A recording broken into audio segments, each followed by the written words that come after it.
There are those who have called this parable of the prodigal son the greatest short story that has ever been told. And yours truly believes that there is a lot of merit to that observation. But it is a story that does not get off on the best of feet, if you will. The younger son begins by asking for his share of the family inheritance. And his father is not even dead yet. So what happens is the younger son veers off. He veers off in his own direction, away from his father, away from his family, and even away from his God. And he eventually squanders everything.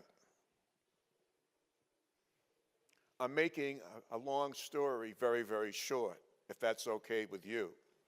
Yes, there's a basketball game on later tonight, I understand. Somebody reminded me. So eventually, the younger son comes to his senses, and he returns home. The father anticipates this return. He sees him from a distance. He doesn't wait for his son to come to him. The father runs to his son. He embraces him, kisses him.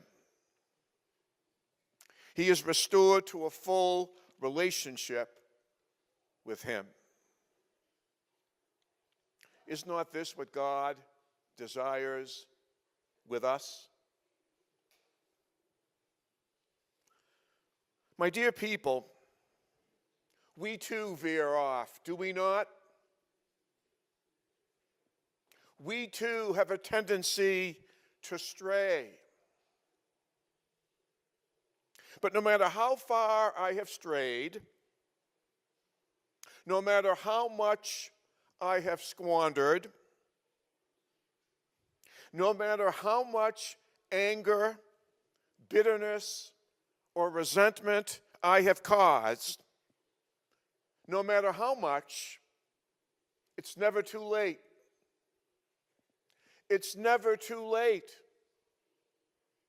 It's never too late for us to return home. Jesus himself believed that so long as a person was away from God, that person was not truly himself. He was only truly himself when he was on the way home. He was only truly himself when he was on the way home. Where is home for you? How do you define home? Has that definition changed a little bit as you have gotten a little older? Permit me to share two brief personal stories at this point. Is it okay if I do that? I'm going to do it anyway. The first story takes me back to my very first day at St. John's Seminary in Brighton. In September of 1976, long before many of you were even born, most of you. It was an emotional moment, to say the least. It was just my parents and me. They dropped me off in front of St. Clement's Hall on Foster Street. It was my first time away from home. I was crying. They were crying. It was awful. But I'll never forget something that my father said to me. He said to me, "Joe, we are more than proud of you for taking this step. And we support you every single inch of the way." But then he said, "If this, for whatever reason, does not work out, there is always a room waiting for you back home." And I never forgot that. I never expected my dad to say that. But he did. And in doing so, he really and truly took a lot of pressure off me, because I said to myself, they don't expect me to do this for them. They want me to believe in this. They want me to be happy and to be fulfilled. And as I got into my seminary experience, I saw so many of my classmates who were not happy and not fulfilled, and they were simply there trying to please someone else, and they didn't make it. So I really and truly thank my dad for those words. And I'm even grateful standing before you tonight for the fact that I never had to take him up on it.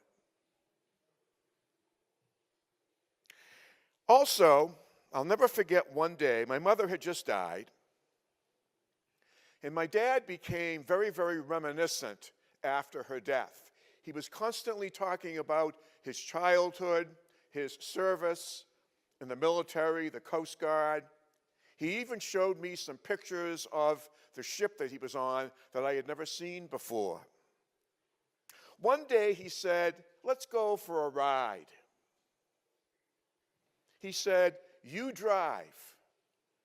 And I had no idea where we were going. I said, "Dad, where are we going?" He said, "We're going back to the old homestead." So he wanted me to drive him to the home in which he was born, the home in which he was raised in South Peabody. I had seen this house a few times before, but it had been many, many years since we had made a trip to it. So we pulled into a little nook right across the street from it. We get out, and he's pointing to all the windows in this house. He's pointing to the room where the kitchen was, the most important room in the house, by the way. He was pointing to the room where the living room was. He was pointing to the room where he was born, his bedroom. And he's really, really animated by this whole thing. And I'm standing there thinking, we're going to get arrested. Somebody is going to be thinking that we're staking out this place. And wouldn't you know it? Upon saying that, the owner of the house comes out. And he walks over to us. And he says, "Gentlemen, can I help you?" And my father, in his own inimitable way, said, 70 some odd years or so ago, I was born in this house, and I am showing it to my son. The owner of the house turned to us and said, "Would you like to come in?" I thought he was going to say, "Get lost." So we went in. And the guy was showing us around. Obviously, a lot of work had been done to this place. And my father was explaining to the man how things were once upon a time there. And he was fascinated by all the work, all the changes that had taken place. The man took us for a tour of every inch of the house. And after the tour was over, my dad thanked him. I thanked him for letting us in. And the final words that the owner spoke to my dad before we left were, "Mr. Rossi, welcome home. Welcome home. I want to leave you with those words tonight. Each and every single one of you. Welcome home, everybody. Is there any other place quite like it?